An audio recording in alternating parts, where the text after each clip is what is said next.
Doctor Bhimrao आवाज़ कम करिए। सबसे पहले मैं डॉक्टर भीमराव अंबेडकर को बार बार प्रणाम करता हूँ और गौतम बुद्ध जी को बार बार प्रणाम करता हूँ। आज उन्हीं की वजह से आज हम लोग जिंदा हैं। अगर आज डॉक्टर भीमराव अंबेडकर नहीं होते तो सती प्रथा आज भी लागू रहता। सती प्रथा क्या था? अगर मर्द मर जाता था तो उनकी पत्नी को जिंदा जला दिया जाता था घाट पर। गंगा के घाट पर उनको भी जबरदस्ती जला दिया जाता था, इसलिए कि वहाँ मूर्खों की संख्या उस काल में बहुत ज़्यादा थी।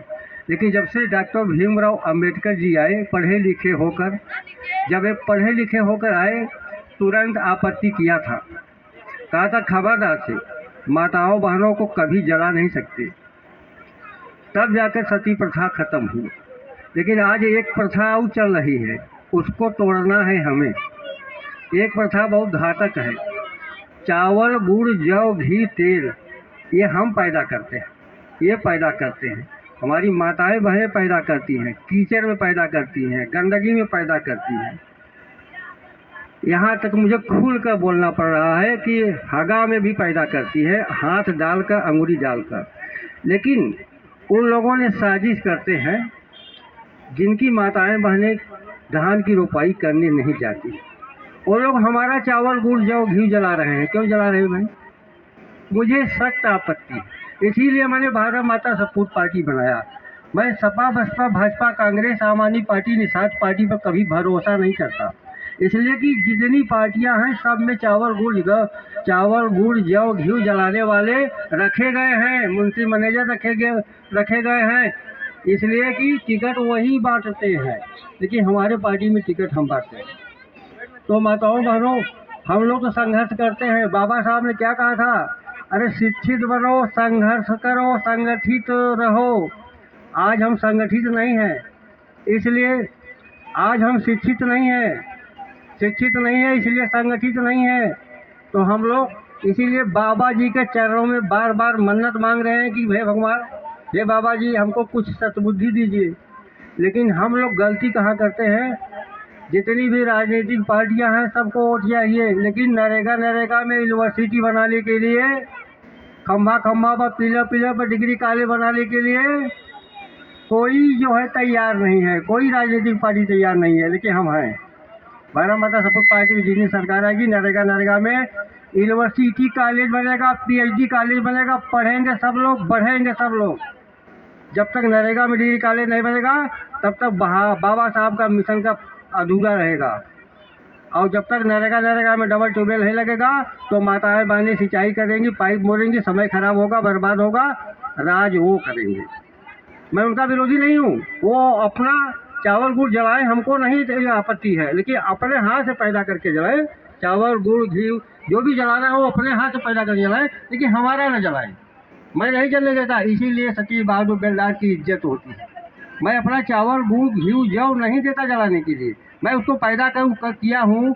अगर वही मैं जलाने के लिए दे दूंगा तो मुझसे बड़ा संसार में मूर्ख कोई नहीं है, मुझसे बड़ा संसार में मूर्ख कोई नहीं है। हम ही पैदा करेंगे, हम ही देंगे जलाने के लिए। चावल गुड़ घी जलाने से खून बनेगा? कभी नहीं बनता। चावल गुड़ घी जौ खाने से खून बन सकता है। हमारे देश के ऐसे प्रधानमंत्री हैं, सोच लीजिए क्या कहें हम। दुर्भाग्य है हमारे देश का, ऐसे नेता हो गए हैं कि चावल गुड़ घी पिछड़ी जात, अनुसूचित जात, गरीबों का, दलितों का, मेहनत का, पसीना का जला रहे हैं लोग। क्या करने वाले हैं ये लोग? खबरदार से सावधान रहिएगा, इनको वोट मत दीजिएगा, चाहे जहाँ वोट दीजिए। लेकिन ये याद ध्यान दीजिएगा, जो चावल गुड़ घी जला रहा है हमारे माताओं बहनों का पसीना का, उसके साथ कभी वोटिंग मत करिएगा। दो पक्ष बनाकर रहिएगा और चोट खाने पर ध्यान दीजिएगा, थाने पर नहीं जाना है। सीधा जिला मुख्यालय पर अनशन करो, 3 दिन 3 रात भूखा प्यासा चोटहिल को लेकर बैठो। दुनिया के सभी अधिकारी आ जाएंगे, वहीं मेडिकल करेंगे, वहीं डॉक्टरी मुआयना करेंगे, वहीं FIR लिखेंगे। और जब FIR हो गया, मेडिकल हो गया, तो फांसी से कोई बचा नहीं सकता। फांसी की मांग करना, अगर थोड़ा सा चोट लगे तो भी फांसी की मांग करना देना पड़ेगा। इसलिए कि जज जितना पढ़े लिखे हैं उतना सतीश बहादुर बेलदार कम नहीं पढ़े लिखे। इतना जज साहब पढ़े लिखे हैं उतना हम भी पढ़े लिखे हैं। हम जज साहब के सामने स्वयं बात करते हैं, हम जज साहब को स्वयं समझाते हैं, नहीं समझा पाते हैं जज साहब को, जज साहब से कहते हैं जज साहब मैं आपको समझाने की कोशिश कर रहा हूँ लेकिन मैं समझा ही नहीं पा रहा हूँ। जज साहब से कहते हैं जज साहब मैं आपको समझाने की कोशिश कर रहा हूँ लेकिन मैं समझा ही नहीं पा रहा हूँ। गुस्सा में कहते हैं, कलम फेंक कर कहते हैं वो समझाइए समझाइए हमको समझाइए। 12 बजे से लेकर 4 बजे तक उनको समझा देता हूँ, ऑर्डर पास करवा के फांसी करके ऑर्डर करके चला आता हूँ घर। तो भैया इस देश में क्या हो रहा है, सरकारें तो बहुत आई गई, और सरकार को किसने हराती है जानते हैं? पुलिस अधिकारी। ये इनका कल्चर नहीं बदला है और न बदलने वाला है। इसलिए कि हमारे देश में ऐसे ऐसे प्रधानमंत्री बन रहे हैं, ऐसे ऐसे मुख्यमंत्री बन रहे हैं जो कि अपने पिछड़ी जात अनुसूचित जात बाहुल आबादी की चावल गुड़ जौ मेहनत की कमाई जला रहे हैं। बताइए कैसे आगे बढ़ोगे? नहीं बढ़ पाओगे, किसी कीमत पर नहीं बढ़ पाओगे। सरकार आती रहेगी जाती रहेगी और अम्बेडकर जयंती मनाता जाएगा, कुछ होने वाला नहीं है। तो बदलो, अपने को बदलो, सावधान रहो, ऐसे पार्टी को वोट दो जो आपका हित का काम करता हो, जो PhD कॉलेज देना चाहता हो, जो गांव-गांव में वही सरकारी फैक्ट्री लगाना चाहता है। जमीन तो है हमारे पास, हर गांव में नरेगा है, पिलर देकर खंबा देकर डिग्री कॉलेज बना सकते हैं, डबल ट्यूबवेल लगा सकते हैं, सरकारी अस्पताल